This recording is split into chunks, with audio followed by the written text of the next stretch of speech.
करा दोस्तों, मेरा नाम हो और तेरे होठों पर मुस्कान हो। मेरा नाम हो और होठों पे तेरा मुस्कान हो। तू बैठ रहे पास और सामने हसीना शाम हो। तेरे हाथों और बातें तमाम हो। तेरे हाथे और बातें तमाम हो। काश मेरे दिल की कभी तो ये पूरा अरमान हो। जय हिंद दोस्तों, नमस्कार, कैसे हैं? सत श्री अकाल, जय भीम, जय जोहार। उम्मीद करते हैं आप सब बहुत अच्छे होंगे। कल मैंने आपको बताया था राज्य संघ और राज्य आयोग भाषा के तहत। आज लेकर हम चलते हैं कुछ नया। आज लेकर चलेंगे आपको संविधान के जो भाग है, चलेंगे 18वां भाग लेकर के। कितना भाग? कुल 22 भाग है। आज हम चलेंगे संविधान का 18वां भाग, जो खास करके अनुच्छेद 352 से लेकर के 360 तक है। कितना?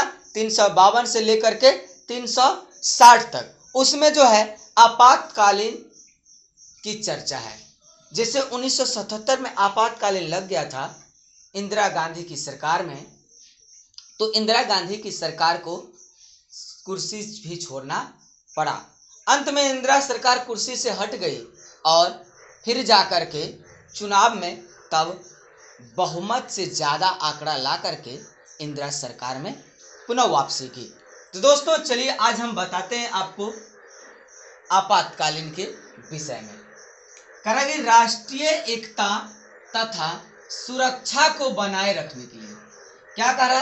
राष्ट्रीय एकता और सुरक्षा को बनाए रखने के लिए आपातकाल का प्रावधान है। देश को सही ढंग से रखना है, कभी कभी इमरजेंसी की समस्या लाना भी पड़ेगा। इसे समय संघीय व्यवस्था पर प्रतिकूल यानी नेगेटिव प्रभाव पड़ता है। सही बात है कि जब केंद्र की सरकार में इंदिरा गांधी थी, एक बैक अलॉटमेंट कर दिया तो क्या हुआ? देश की अर्थव्यवस्था भी कुछ दिक्कत में पड़ गया, चरमरा गई। किसान मजदूरों की स्थिति दयनीय हो गई, जिसके कारण क्या हुआ? इमरजेंसी को वापस लेना पड़ा और सरकार तो चली ही गई। इसका नेगेटिव नकारात्मक प्रभाव पड़ेगा देश पर। हृदय नाथ कुंज ने आपातकाल को संविधान के साथ घोषणा कहा है। क्या कहा है? हृदय नाथ ने क्या कहा? संविधान के साथ इसका घोषणा कहा है। किसको? आपातकाल को। तो दोस्तों आपको याद रखना है कि किसने कहा कि संविधान की घोषणा आपातकाल है, तो आपको बताना है हृदय नाथ कुंज ने। किसने कहा? हृदय नाथ कुंज ने। हृदय नाथ कुंज ने क्या कहा कि जो आपातकाल है यह संविधान के साथ घोषणा ही है। यह आपातकाल 3 प्रकार के होते हैं। आपातकाल 3 प्रकार से लगाए जाते हैं, ये भी हम चर्चा करेंगे कौन कौन सिचुएशन में लगाए जाते हैं। उसके बाद कह रहा है अनुच्छेद 352 में राष्ट्रीय आपातकाल, मतलब कि देश भर में राष्ट्रीय आपातकाल लगेगा। 3 प्रकार के, एक देश भर में, एक राज्य भर में, एक जिला भर में, क्षेत्रीय कहा जाए तो ये होती है। कह यह युद्ध के शस्त्र विरोध के समय, अगर देश में कहीं युद्ध हो रहा है या सीमावर्ती क्षेत्र की समस्या गड़बड़ा गई है तो उस समय आपातकाल लगाया जाएगा। विरोध में लगाया जाता है, जो संविधान के 44वां संविधान संशोधन में क्या हुआ था? पारित किया गया था। यह पारित करने का मुख्य उद्देश्य था कि आंतरिक शांति पर क्या किया जाए? कंट्रोल किया जाए, लगाम लगाया जाए। इसी के तहत किया गया था कि आंतरिक शक्ति को क्या किया जाए? बरकरार रखा जाए। आंतरिक शांति पर लाया जाने वाला प्रभाव समाप्त कर दिया गया। इसे मंत्रिमंडल की लिखित सिफारिश पर, ऐसा नहीं कि राष्ट्रपति डायरेक्ट चाहे आपातकाल लगा दे, ये नहीं होगा, बल्कि मंत्रिमंडल के सिफारिश पर मंत्रिमंडल क्या करेंगे? राष्ट्रपति को लिखित सूचना देंगे कि माननीय महोदय, देश को आपातकाल की जरूरत है और आप घोषणा कीजिए। तब जाकर के राष्ट्रपति क्या करेंगे? घोषणा करते हैं। ऐसे नहीं कि राष्ट्रपति यूं ही घोषणा कर देंगे, ऐसा कहीं प्रावधान नहीं है। संसद इसे 30 दिन के भीतर 2/3 यानी कि लगभग आधे से अधिक बहुमत की जरूरत पड़ती है, तब जा करके यह पारित होता है और इसको अनुमोदित करती है और लिखित तब जा करके उसको सूचना मिलता है। पहले संसद में इसका बिल आ जाता है, बिल जब आ जाता है तब जाकर क्या होता है, पारित होता है। पारित होने के बाद तब फिर जाता है राष्ट्रपति के हाथों में। मंत्रिमंडल के सलाह पर राष्ट्रपति आपातकाल को वापस ले सकती है। मतलब क्या, आदेश भी कौन, मंत्रिमंडल देंगे और वापस भी लेने का पावर किसके पास, मंत्रिमंडल के पास। हालांकि लेते और देते तो राष्ट्रपति है, लेकिन किसके कहने पर, संसद में मंत्रिमंडल के सिफारिश पर, कहने पर। ऐसा नहीं कि राष्ट्रपति खुद बेखुद कर सके, ऐसा होता है दोस्तों।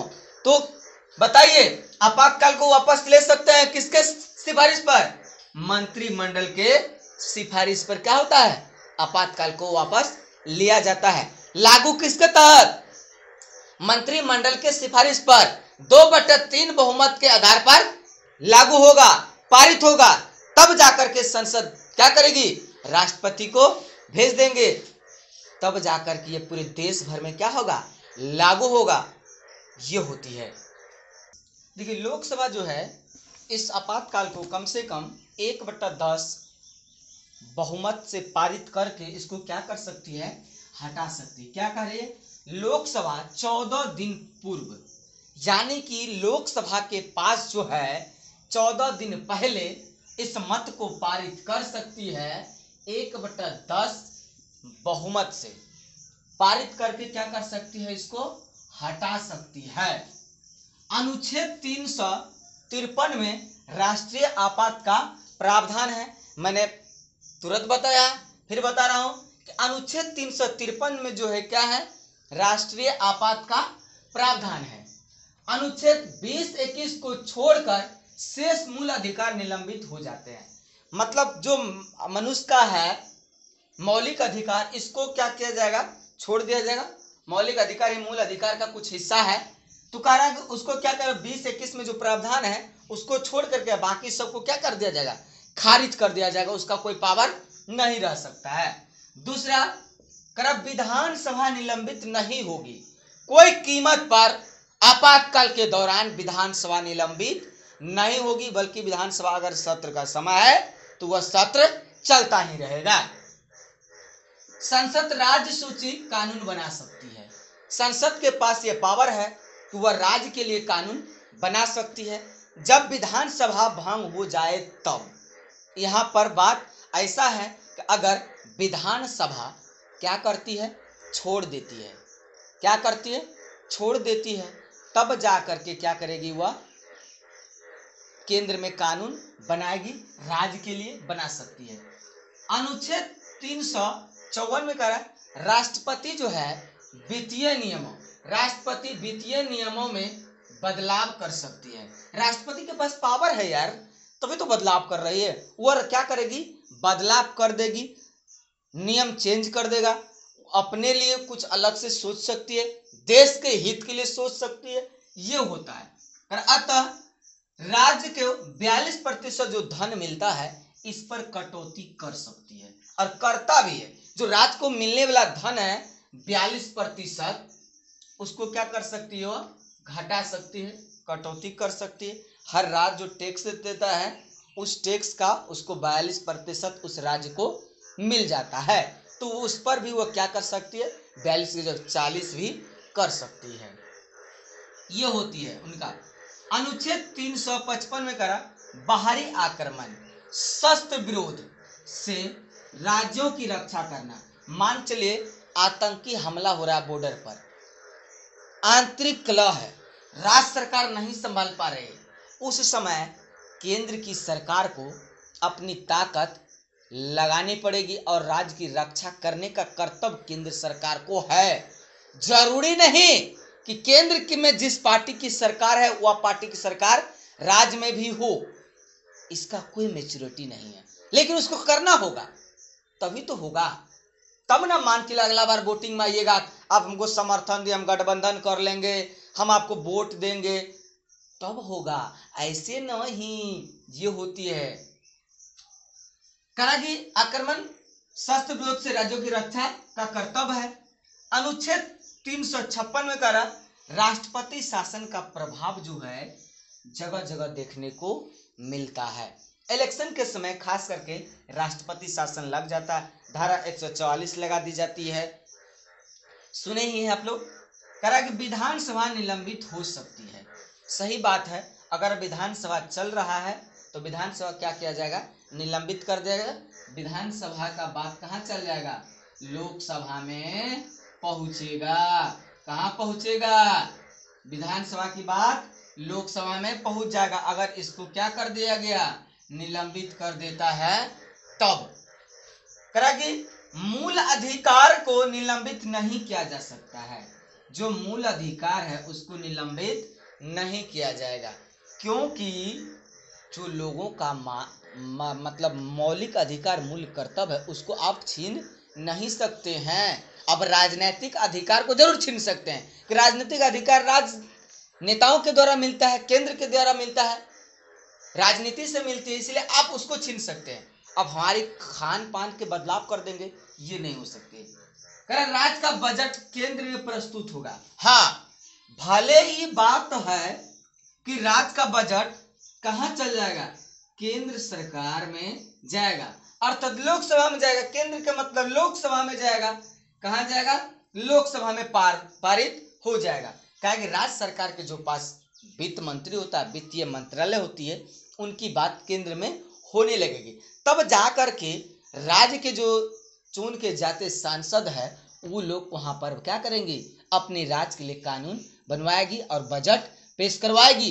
पेश करा करके वहां से खींच के कहाँ लाएगी, राज्य सरकार के खाते में देगी। ये होती है वित्तीय आपातकाल का प्रभाव। तो दोस्तों, आज मैंने आपको अनुच्छेद 352 से लेकर के 356 तक बताया है और आने वाले वीडियो में 360 का पूरा करेंगे।